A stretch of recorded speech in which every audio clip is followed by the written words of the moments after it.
Halo semuanya.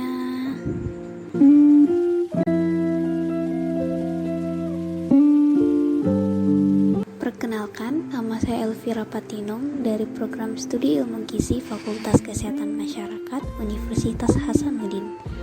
Sekarang saya akan menjelaskan tentang uji hidrolisis pati.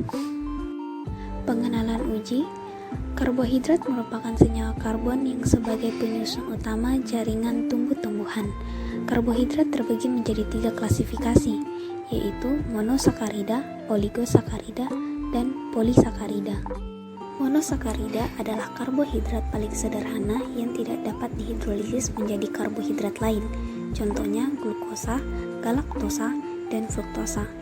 Oligosakarida yang umumnya adalah disakarida merupakan karbohidrat yang tersusun dari 2-10 satuan monosakarida. Contohnya sukrosa, maltosa, dan laktosa. Lalu, polisakarida adalah karbohidrat yang tersusun dari lebih 10 satuan monosakarida dan dapat berantai lurus atau bercabang. Contohnya amilum, glikogen, dekstrin, dan selulosa. Hidrolisis berasal dari kata hydro yang berarti air dan lisis yang berarti peruraian.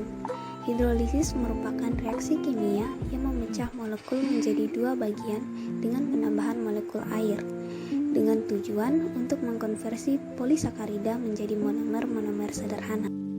Proses hidrolisis pati yaitu pengubahan molekul pati menjadi monomernya atau unit-unit penyusunnya seperti glukosa. Hidrolisis pati dapat dilakukan dengan bantuan asam atau enzim pada suhu, pH, dan waktu reaksi tertentu. Menurut Butger, pada dasarnya hidrolisis dapat berlangsung dengan 2 cara, yakni cara kimiawi dan cara enzimatik. Hidrolisis secara kimiawi memiliki banyak keuntungan, yaitu biaya yang dibutuhkan relatif murah dibandingkan dengan cara enzimatik. Tujuan uji yaitu untuk mengidentifikasi hasil hidrolisis pati. Prinsip uji, pati terbagi menjadi 2 fraksi yang dapat dipisahkan dengan air panas. Fraksi terlarut disebut amilosa dengan struktur makromolekul linear yang dengan iodium memberikan warna biru. Sebaliknya, fraksi yang tidak larut disebut amilopektin dengan struktur bercabang yang dengan penambahan iodium, fraksi memberikan warna ungu sampai merah. Pati dalam suasana asam bila dipanaskan akan terhidrolisis menjadi senyawa-senyawa yang lebih sederhana. Hasil hidrolisis dapat diuji dengan iodium yang menghasilkan warna biru sampai tidak berwarna.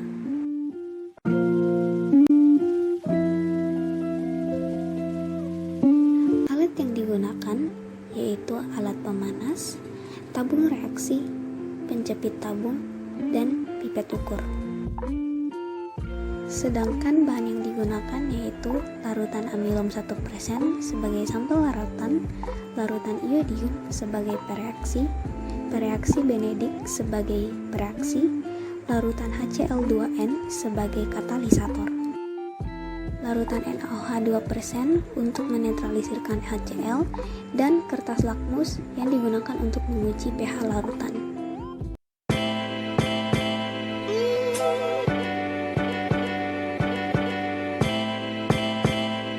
Langkah pertama, masukkan ke dalam tabung reaksi 5 ml amilum 1%, kemudian tambahkan 2,5 ml HCl2N. Penambahan asam seperti HCl berfungsi sebagai katalisator dengan mengaktifkan air. Setelah itu, campurlah dengan baik lalu masukkan ke dalam penanggas air mendidih. Setelah 3 menit, ujilah dengan iodium dengan mengambil 2 tetes larutan ditambah 2 tetes iodium dalam proselin tetes. Catatlah setiap perubahan warna yang terjadi. Selanjutnya, lakukan uji iodium selama 3 menit sampai hasil berwarna kuning pucat dan lanjutkan hidrolisis selama 5 menit lagi. Ini dilakukan untuk menguji apakah terjadi titik akromatik yang menunjukkan hidrolisis telah sempurna pada uji iodium. Setelah didinginkan, ambil 2 ml larutan hidrolisis, lalu netralkan dengan NaOH 2%, yang dikarenakan menurut Arrhenius, HCl adalah asam dan NaOH adalah basa, sehingga akan terjadi kenetralan antar kedua larutan. Lalu, uji dengan kertas. Kemudian, ujilah dengan benedik. Uji benedik dilakukan setelah dinetralkan karena pada uji ini akan terjadi jika berada pada suasana alkalis atau basa. Hasil hidrolisis pati melalui asam seperti HCl akan terhidrolisis sempurna dengan menghasilkan glukosa dan pada uji iodium akan menghasilkan warna kuning pucat. Seperti pada tabel berikut ini, di mana hasil uji iodium setiap 3 menitnya berubah dengan memberikan warna yang berbeda sesuai dengan hasil hidrolisisnya. Sedangkan untuk hasil uji benedik adalah terbentuknya endapan merah bata dengan larutan berwarna hijau.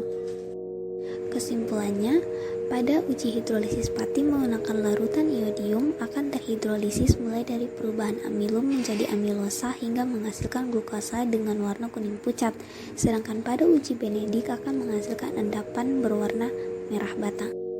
Sekian dari saya mengenai uji hidrolisis pati dan terima kasih.